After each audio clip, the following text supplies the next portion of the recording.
Entreta ofisi ndetse nigeze mpagarika ibikorwa byose uretse ko nafashe igihe cyo kuruhuka hajya hegereje nyine n'imisi yo kwibaruka kuko nk'abakurikiranye filme urugo sehe urugo barabonye mu ma episode ya nyuma nk'inandi umusazi kabise n'inda ikuze umugabo wanje ntuzasuye kunterita bazirindire dukore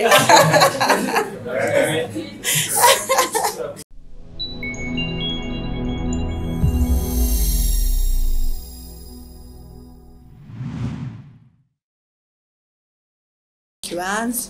kaba yari yateguye umunsi ngo dushoboye kuganira namwe ndabashimiye mwese byimva mutima nukuri sese uko nabashimira ego jiwe ni Fanny Ravine amazina nahawe n'umwuga nkora wa filme ako mazina yanje ni Faxine Uwimana natanguye gukora filme ari mu mpera za 2018 mwebwe nyine abanyamakuru n'abanditsi mwarashikikiye cyane bikomeye bituma uyu munsi mbangeze aho ngeze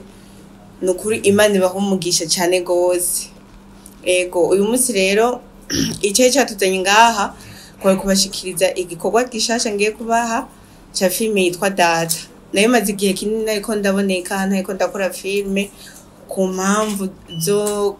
kurongorwa kwanza ndarabashimire muri mwebwe naraharose umugabo mwarankuze muranshigikira n'umugabo muramuma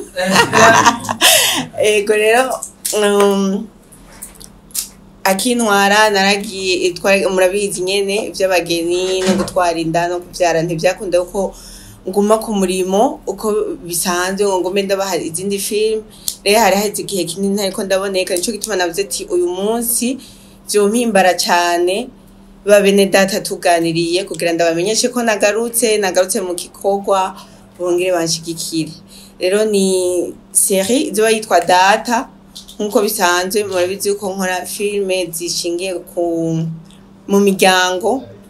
abatazi inta yanje narigeze kuba kera cyane ntazi uko nzokina filme nagize indoto yuko ubuzima nayiko ndacamo ko nzobwandika nasaba Imana ko nobwandika mwikaye cyangwa mwikarine nkuko hama umwana wanje w'imfura akazodandaza ico gitabo akazogikosera akadandaza ico gitabo kugira ngo kizofashe abajene aba mama aba papa nyene akongira amahigwe nisanga muri kariyeri ya filme namwe muranyakira kandi muranshigikira rero nico gituma ubonye amafilme yose nkora mvuga ati nakaryo keza Imana impaye mwe nayo gucisha mwaca gitabo kumbure ndabibashikirize nkiriho mbone n'amakomantere yanyu no kuri Imana bahumugisha rero iyo serie izoba yitwa Data izoba irimwo n'uwo mukobwa wanje nyene navuga ko azokosora ico gitabo canje akakidandaza imfura yanje ariko harimo n'undi mwana nyene nawe nyene wanje harimo n'abandi batandukanye ikazoshigwa ku mugaragaro itariki 22 z'ukwezi kwa gatandatu muri Source d'Imire tukaba nshimiye kandi n'amakampani yanshigikiye kugira ngo urubanza rwa Lovender rugende neza ariko cyane ndashimira n'abasenzi bagiye baransingira kugira ngo ngaruke mu murimo kandi meze neza cyane hariho bamwe turi kumwe hano hazoba hariho n'ababateramisha baririmbye murababona hariho Mamao Estanish na Francis Deste bazobateramisha reka bavanze bidondore kwanza Spente nishira hamwe ryaje hano mu Burundi bikorera siège iri muri quartier 10 mu Ngagara Avenue de l'Otrampo numero 12 muri Nice Spente dukora amarangi y'ubwoko bwose yo ku mazu turakora amarangi y'amazi n'ay'amavuta muri ayo marangi y'amazi aratandukanye hariho ubwoko butatu bw'amarangi dusiga indani mu nzu akaba n'ubwoko bubiri dusiga hanze akaba n'amaverni yo ku miryango no ku mabuye turakora kandi muri Nice Paint ariyo ico bita stone finishing ni twatuye muzoza murabona ku madecor soit nko ku nkingi canke ku madesse kandi muri Nice Paint turafise amakolabo turafise kandi n'amamastike yo kubiyo uko tuza kuganira turaza kubasigurira ingene bigenda birakorwa murakoze nitwa Francis Destin sanje ndumuririmbyi cyane akorera mu karere ko guhimbaza Imana natwe byo dukora sinibaza ko tuza kubivuga bivuga mu ijambo rimwe abaserivisi dukora avuga mu ijambo rimwe nuko mubibona turi hano kugira ngo dushigikire umukunzi wacu akaba n'umuvyeyi kuri uwo munsi nyene udasanzwe tuba turitegura so rero kubazoba bahari kubazoba bitabiriye kubazoba bari hano mu gihugu canke batari hano mu gihugu twebwe ico tuzoba tujeje kuzoba gutuma mutagira irungu muri ivyo birori kandi mukagira umunezero na cyane mukaza muribuka no gushimira Imana mu bihe byose yego Imana ibahezage amakampuni yanyizeye hano naho nicaye nka Fanny Vine otwafa ariko ndahicaye nk'umubrand ambassador wa Sekanawe aho ari company ikora amapampers n'amakotex meza cyane uyakoresheje ntiyicuza ako kandi ndi nk'umubrand ambassador wa Mazi kandi Water urabizi ko atanandi mazi umuntu anywa ace yongera avuga ati nyongera kandi ni kandi Water muri Imana bari nani amananje mazina yitwa Nishimwe Esther iwe Esther Nish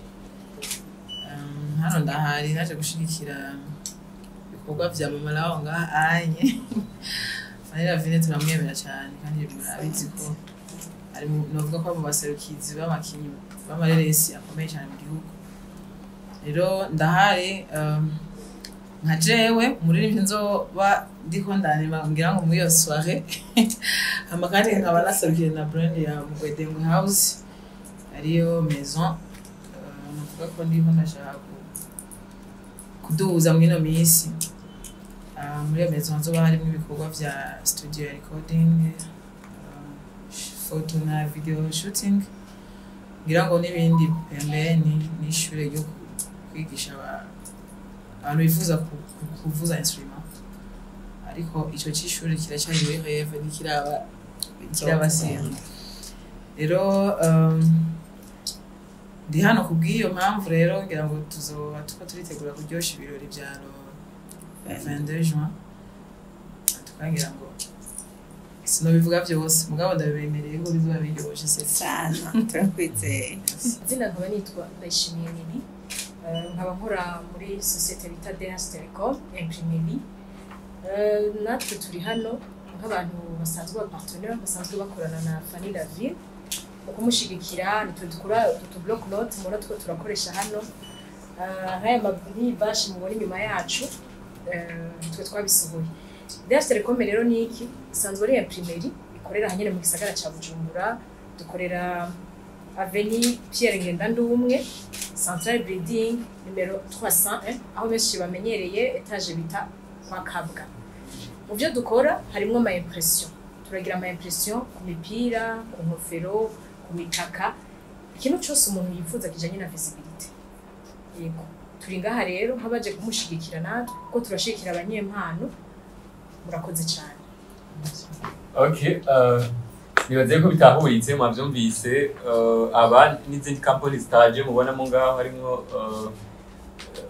leta yacu baradushikiye bihagije ariko cyane meri tugira ko tubashimira aho na Meri de la Ville yishike muri site tuzokoreramo akavuga ati wow turashimiye LTNB turashimiye Lucky Company iyi niyo mu Kirimba niyo mara mukuru w'igihugu Lucky Company sanzwe ikora amavuta meza cyane voilà hamwe Sekana ikora ama Cotex DH Telecom ayumvise irebe irebe murabizi ko turi n'aba best influencer bayo harimo na kandi harimo na Siren Vibe RPS niba abandi bakora ibintu by'ama sound isikore ko azohara umuziki mwiza Ugwedengwe mwavyumvise kari Estanish harimo na Hold Mountain yini ministry harimo na NS Empire harimo na Nierido na Wema Entertainment merci Nice Print na BTV n'izindi televiziyo zose ziri ngaha zadusupportinze bihagije Estanish azodufasha hariho na karirimba afise nkunda cyane gaye karimbo zo karirimbo murakabona voilà akakandi rero nje gituma twabashizemo hama ibindi bibazo nibaza ko byerekeye tugire gutya uyishiriki ciwe bamubajije ngo ni hehe Imprimerie yanitandukanye y'abandi kugira tubandanye murakoze cyane ngira nishure Starboy kuri ikibazo yabajije. Icya mbere na mbere coco DS Telecom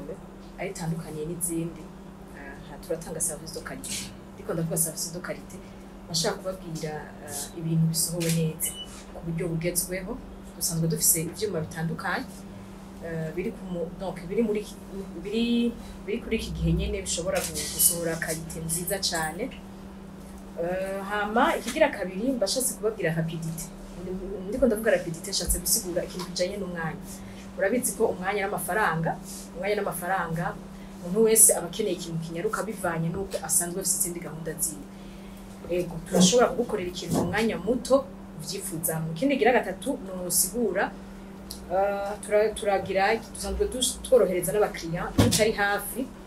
Urashobora gutanga commande uciye kuri mail tukakwemprimira hanyuma tukakubwira wanashaka na livraison.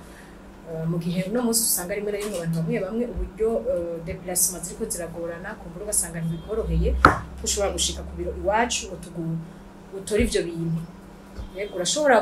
kutubwira tuje burya vyangoye ibi nibi tugashobora kubanguka. Turafise amamoto, turafise imiduga ishobora gufasha umuntu muri ako karere. Hama ikindi dutandukaniye ko n'abandi turi mu ma imprimerie asanzwe ashikira cyane abantu bafise ingabire zitandukanye. Aha ncangira ko mvuga nti na mwebwe Starboy yambajije ndazi ko vyibuka even hariho conference tugeze gukorana turi turashikira Soro turabani imprimerie imwe turi mu bantu bashirikira abantu bafise ingabire zitandukanye bakeneye kugira. Aha ncangira ko ntumira umuntu wese ashobora kubavuga ati ndakeneye sponsor mugihe kanaka ndafise ikintu ngomba kulansa nkeneye ko kimenyekana canke nkeneye ko munshigikira karibu cyane muri DS Telecom tuzobafasha. Yego avyumvise yuko muhawe ikaze n'abantu bafise ama microphone kugira bushipo butari kamarogo y'ama TV ucimo murondera abashirire tu Estanish Jenga bajijwe byoroshe babajije icambere umuntu wajije ati ngo babajije bazompari bagwaje kuzoba hari nka gwedengwe cyangwa uzoba waje kuririmba nzoba mpari nka Estanish mugari mu gwedengwe umva Estanish no gwedengwe birajana sigura yuko presence yanje presente gwedengwe gwedengwe bisigura iki kwa gwedengwe house gwedengwe ni ntambo y'ikirundi donc byose biri muri musique. Hama mwongera mumbaza ngo intererano yanje muri giteramo d'abord ni jewe nyine wariterereye narishize bisahani. Hama apart y'ibyo murabona iyo umuntu amaze kuba ari muri evenement urubanza nabwo rubari kwiyo nyine urubanza rwa Fani naje birandaba na desira muraba n'undi wese turi kumwe hanye sigura yuko intererano ziri kwinshi ziri gutandukanye ari n'ibyo tuvugira ngahanye ya ariko akuru niriyo presence twumva ko twoshigikira ubundi hamenye ikibazo cyari cy'impamvu twaje gushigikira filme kandi turi abamisicien musique na filme birajana. Novuga yuko gukina mu filme ni gutanga ubutumwa mu buryo bwagutse birashobora gukina filme je nkayiririmba mu buryo bugufinya kandi murabizi yuko abakinyi ba filme bakenera musique muri filme zabo kandi natwe byo two turakora ama video agiye shobora kugira telefone nanone asike buraza mu ngira kandi so rero filme ya musique birajana ni nazo ko bitahuritse kandi avana ariko zo umukinyi wa movie ya narakinye filme kera icuko abakorege bazava bifuza kwinjira kwa gusa nohimbagwa cyane mbonye abakorege bose dukora bimwe bashoboye kwashika. Ego ariko hariho twashoboye kwama invitation n'ibyo bazohashika kwa gusa ariko nogerwa n'abandi banterereye bose bakaza kunshigikira kuko n'amafaranga make ni 10,000 kwinjira cyangwa 50,000 na 100,000 kandi ndazi ko abantu bakina filme atabihumbi 10 babuze atabihumbi 50 babuze ntagire uzoreka kuza ngo nikuba ngo atayinvitation yahawe abakunzi ntibaherera mu bindi nibaze ko ikere gihe cyo gushigikirana. Hama hari abazoba bajeje protocol n'ibindi bazobona aho bashobora gukora ayo matiki. Hama Starboy nawe yambaje kujana na seka nawe Cotex aho itandukaniye n'izindi. Cotex ya seka nawe iramota neza kandi ikindi naco na Cotex udasanga udasanga yavyimbye ni nagasirimu cyane usanga nyene iranwa neza ntiruvyimba abantu ngo bamenye okay sawa iranwa cyane ikaca yumuta kandi ikindi naco hari abantu bagenda badushingira naye yuko uyikoresheje iyo cotex ya seka nawe utaribwa abantu bagira ibintu byo kuribwa bari mu bihe ntibasubira kuribwa iyo usanzwe ugwara ama infection irakiza n'ama infection ariko Starboy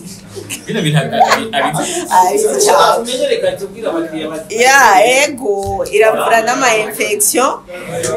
cotex ya seka nawe kandi irazimbutse cyane gose irazimbutse cyane ugiye kugereranya n'izindi cotex zisanzwe zihari ikigeretse ko muri seka nawe tunezererwa n'umunezero wa buri wese ku buryo mudushoreye 500 ava ko tuyashira mu kigiga cyo gufasha imfuvyi n'abapfakazi umva rero ntaho reka gufasha ngo agure cotex ya seka nawe ikindi Marove yambajije icizera aho cyavuye ku makampani ngo banyizera banshigikire kandi ntariko ndakora movie nkuko bisanzwe icizere bwa mbere navuga ko ari ubuntu bw'Imana ariko kandi nubwo ntariko ndaboneka muri filme twanaguma ndabayogoza kuri social media naguma ndahari mvuga iki niki novuga sindi umukinyi wa filme gusa ahubwo ndi n'umu influencer murazi ko ndi na best influence kandi nshobora kuba umu influencer utagumuvuga nyine yogorera mu makampani yarambanye nawe tabambona mu mafilme ako barambona kandi bagakunda ibyo mvuga n'ibyo nkora nibaza ko ari aho icizere cyavuye hama Marove nyine yambaje ko data bivanye nuko nari nivuje uzokwandika igitabo umwana wanje akagikosa akakidandaza ko bahamwe ama pourcentage menshi ya true story mu byo nashaka kwandika muri cyo gitabo ntabwo ari ama pourcentage menshi ni nka 1% nirimo kubera ko ndacyakora n'izindi nzogana cyamwe duke nkuko nagiye nshiramwe kuva ku zo nahereye ko z'urugendo amahasa amufakazi mu banyi n'izindi nunzogena nza ndashiramwe ama pourcentage make kugeza igihe Imana izovuga ati stop rero message wari gushikiriza nizi yego mugenzi wacu canke mukuru wacu Stanisha yari yabivuze muziki burya iri connected cyane n'ibintu bya filme even natwebwe turi mu ndirimbo mpimbaza twiho biba bikenewe cyane kuko iyo kuraririmba ufise abantu bariko barakitinga canke wewe nawe ukakitinga rero ushigikira umuntu ariko arakina film birafasha cyane kuko nawe ikindi gihe urashobora kumukenera donc rero ikirenze kuri ivyo jewe sindabafata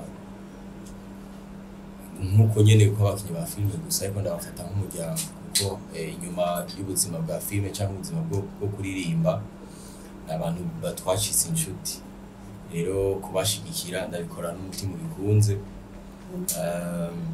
barabizi ko tutari mu bihe byiza cyane nko kuri jewe sindi mu bihe byiza ariko kubera ko twe twarabisezeranye twarabivuye kuva kera malgré ibihe navuze ati sinshobora kubisibya nigezwa kubaba hafi no muri yo bihe kuko ijambo ry'Imana tubwira ngo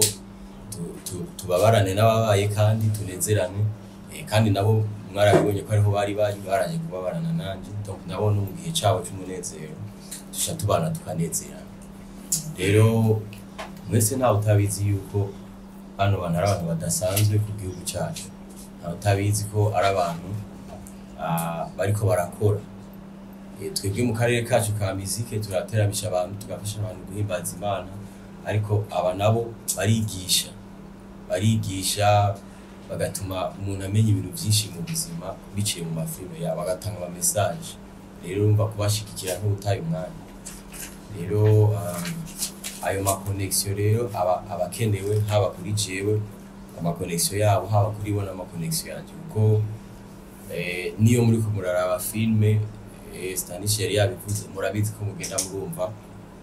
muziki so rero umuririmbyi n'umukinnyi wa filime nibo bantu ba mbere ahubwo bari bakwiye kuba gushira hamwe bagafashanya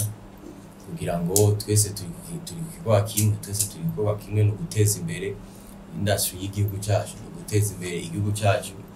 n'abantu bari mu mahanga bakakira ubutumwa dutekeye biciye mu mpano Imana yaduhaye. Rero jeni baza ko ari icyo ndacishiye neza. Je yuko atagwa mfise icambere yaje ibanga cyuko ubona bashikikirwa nkuko cyo nacishuye navuze ko ari ubuntu bw'Imana, ariko kandi ni kubera ko nyene nacishuye. Igira kabiri yari yambaje ko atagwa mfise ko nana bimaze igihe kinini nteko ndagaragara muri film ko abantu batazohava banyakira. Ntabwo bamfise ni naco civugo ca Solution Couple uya Fearless Generation. Ntabwo bamfise kubera ko n'igihe ntangura gukora filme nta muntu twavuganye ngo uzushikikire uzonkunde uzogira iki. Rero namba Imana kiriya gihe yarabankundishije igikorwa nari nakoze kikabankundisha, nta nkeka no Imana iracari kumwe nanje, kandi na filme nabateguriye ndazi yuko izo bagarukana ikabankundisha, kandi noneho abo umuntu ntawo baca Imana we yateguye yuko ubutumwa buzoshikira buzotegerezwa kumushikira. Rero ntabwo bamfise kuri ico. Hama wambaje impamvu abandi bakinyi twakoranye batashoboye kugaragara hano. Iyi conference de presse yari jewe ntabwo yari yabakinyi bose, ariko abakinyi muzogenda muganira mumaze kubona igikorwa twakoze, bazogenda bakora ibiganiro kandi muzobahe vraiment ama interview, muzobahe ibiganiro bavuge mu bamenye babashigikire. Yego mugano yabajije ati kubera iki tutatumiye abandi bakinyi bo mu bindi bihugu. Umve uko ubu turi muri comeback, ubu niho dutanguye ibikorwa mu bundi bwiza ubu niho dutanguye igikorwa, ariko mu minsi iri imbere bizogenda neza kuko natwe turashaka kwagura akarere, kuko mu byo twizera ntitwizerera gukora ibintu byo ngaha muhira gusa, ahubwo turashaka ko Burundi bwacu bugira no mu mahanga. MC yambajije intumbero iyi filme yacu Data. Intumbero yacu ni kwa kundi kubaka societe, guhanurana n'abajene, abana, abavyeyi iki. Intumbero yacu niyo kwigisha societe kibano. Wambajije yuko kubona nzanye abana muri game, muri entertainment ko niteguye kubakingira gute. Abana banje ntibatanguye kuboneka muri iyi filme ya Data gusa. Kuva kuri filme natanguriye ko bamenye cyane yitwa Urugendo, naho abo bana babiri twari kumwe, Alasia na Joshua. Rero uko kuba muri entertainment nibaza ko atari ibintu byo bibaguye ko giturumbuka. Barabibayemwo nk'ibijenyene, ubuhoho rero mfise n'ubamfasha kubashira ku murongo. Nibaze ko dutegereza kubabera umuvyeyi, abavyeyi neza, kandi byose bimeze neza, ntabwo bakubona bari muri entertainment. Ego ivyuka yambagije ati novyakira gute hamwe abana banje boba aba Babyloni onda akaba umuninja izina rya Yes Fire. Abana banje n'abana b'Imana kandi bakuriye mu Mana, n'abakozi b'Imana kandi bakomeye cyane. Rero ubu Babyloni n'ubu ninja nta namwe bashobora guhurira.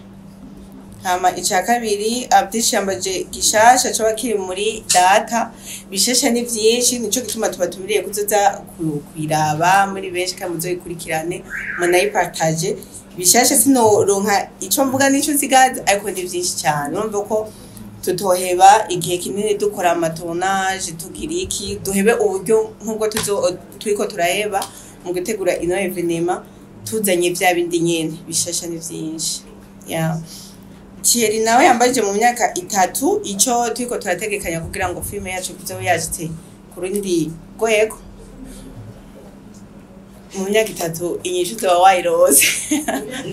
Mu myaka 3 imyaka 3 ni myinshi, turiko turakora uko dushoboye, nkuko nabwiye kenshi kugira ngo filime yacu ishobore kuba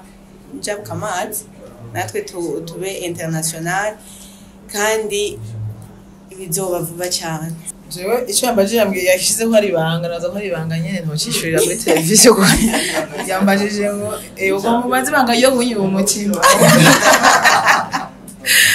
ikibazo cy'ibanga niba kibaza nyine mugabo novuga ko yambajije ngo gute byagenze kugira ngo dushike gutegura bino bintu twarahuye turaganira fanina haramagara kuri biro nsanzwe ndi umufana wiwe voilà dusanzwe turi n'abagenzi hapa y'akazi amarambwira ati icyumviro cyanje ngo marayikore kucyana gutya nawe nimba wumva wo bishikira muri we nini namwe ati je nta kibazo na kimwe rero bisigura yuko mu gihe cyose nayo kwamfise umwanya wo kumushigikira nta kintu nabaye ntegerezwa kuba ndahari ibyo kuntu twabiteguye nabyo mva nibanga nyene twarabiteguye. Swali la kwanza ulikuwa unauliza kama ko Samantha yoba yahagaritswe nuko natwaye inda. Oya, Samantha yaraheze n'urugendo yaraheze entretemps mfise inda sinigeze mpagarika ibikorwa byose uretse ko nafashe igihe cyo kuruhuka hajya hegereje nyine n'imisi yo kwibaruka kuko nk'abakurikiranye filime urugo barabonye mu ma episode ya nyuma nkina ndi umusazi kabise n'inda ikuze hama ikindi nacyo wambaje yuko niwasubira kuryamana n'umugabo wawe yabigushiko nyine ugatwara iyindi nda dusubira uhagarike umugabo wanje ntuzasuye kunterita